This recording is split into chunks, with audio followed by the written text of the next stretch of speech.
Hi, we're here today to talk about a measurement for called SUS actually, and Substance Use Sleep Scale. So what it talks about is sleep and people with substance use issues, so people who drink too much or take too many drugs or just in general kind of have an issue with substances of any sort really.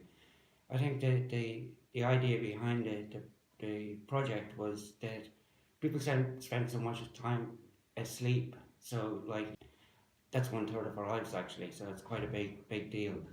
But so many people, especially when they're going through withdrawals from drugs or alcohol, or overusing drugs or alcohol, or any sort of substance really, whether it's nicotine, anything like that, can really have an impact on a person's sleep, and obviously that has repercussions for the next day. So the people at King's College have developed, as I said, the Substance Use Sleep Scale, otherwise shortened to SUS, and it's broken into two parts. And the first part is 14 questions designed really to be easily answered by patients. So it's what's known as a patient reported outcome measure, a PROM. So many acronyms, really sorry about that. But what we want to do today is just kind of talk through the measurement. And what I'm going to do is I'm going to think aloud and read out the questions and just give, they're all yes or no answers to every question. A total of 23 questions, like I said, broken into two parts, but I'll get to that a bit later when we get to the second part. So let's kick off then, and the first part of the measurement is headlined Mind and Body Sleep Problems. And each of these questions, so thinking about the last week is underlined here. So all of the questions we're thinking about the last week. So that's an easy way to kind of measure this. So it's just over the previous 7 days. And question one is, I've worried about my sleeping. And the obvious the choice of answers there are no or yes. And as I said, reading aloud, thinking aloud on this one, I've worried about my sleeping. I'm going to put yes to that one. Question two, I've wanted to sleep better. Again, yes or no? Yes, definitely. I've had difficulty falling asleep. Yes. I felt too unsafe to sleep. No, I don't think that's been an issue for me. I've had uncontrollable racing thoughts when I try to sleep. Sometimes, but just thinking about the last week, I'm going to say no to that one. I've had negative emotions such as anger, guilt, or anxiety when I tried to sleep. Um, I'm going to say no to that one as well. That's a bit of a difficult one to kind of get your head around in just this short space. But obviously, all of these questions are there really to make you think as well. Think about your sleep and think about what might be stopping you having a good night's sleep and what you might be able to do, obviously, to help you through that. Question seven then. I've had aches and pains that stop me from sleeping. I'm going to put yes to that one. I quite often get cramp. I've been waking up lots in the night. Yes, definitely. I've had panic attacks in the night. Not recently, thankfully. I've had dreams which have disturbed my sleep. Yeah, just thinking about that question, I think it's like, I don't know if it's talking about nightmares there or particularly bad dreams, or I guess good dreams can disturb your sleep as well. So, no, I'm going to put yes to that one because it doesn't really clarify what, yeah. I felt restless in my sleep, e.g., jumpy, twitchy, or itchy legs. Yes.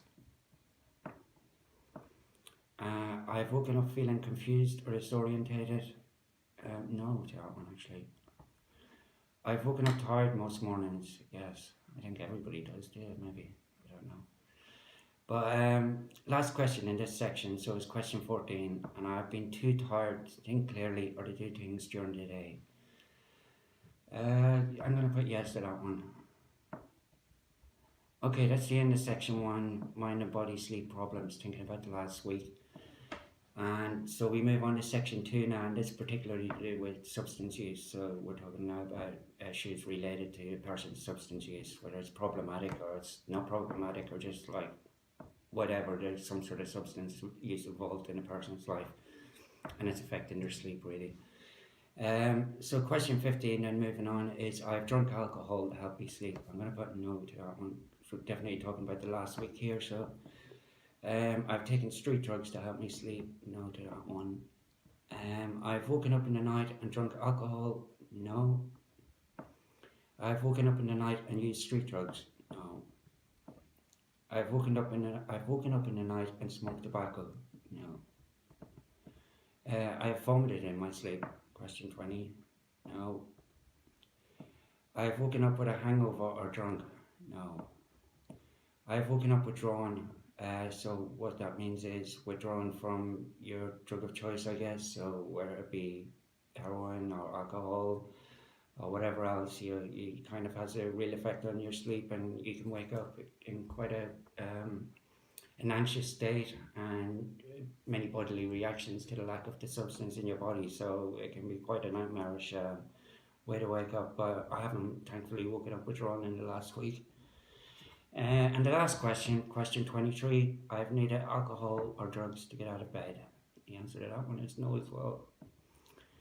So that's the questionnaire. That's substance use sleep scale, shortened as SUS. And what we're going to do now, we're going to explain the scoring methods and how you can get as much from this patient reported outcome measure as possible. So we hope you enjoy it. Hope you continue to use it. It's available. As I say, the details will come up later. It's totally free to use, and sleep well. So now we're going to go through how to score your questionnaire. For each question that you've answered yes, give yourself a 1, and for each question that you've answered no, you can give yourself a 0, as you can see from the examples on the screen. You then just need to add up all of these to get your total score, which should be from 0 to 23. So SUS is measuring problems with sleep, so a lower score means less problems and overall better sleep. Remember that everyone's sleep is really different and yours will be completely unique to you. SUS is designed to help you think about your sleep in general and in relation to your drug and alcohol use. And you might find your score helpful, but you don't have to use it. The main thing is to think about whether you're happy with your sleep at the moment, and if not, if there's any ways that you can start to make changes to improve your sleep. So you can follow these links to find out more about SUS and download a free paper copy of the measure. You can also download and use our recovery app, Shore Recovery, for free, which includes a section where you can use SUS to track your sleep, look at your scores over time, and receive personalised feedback each time you complete the measure.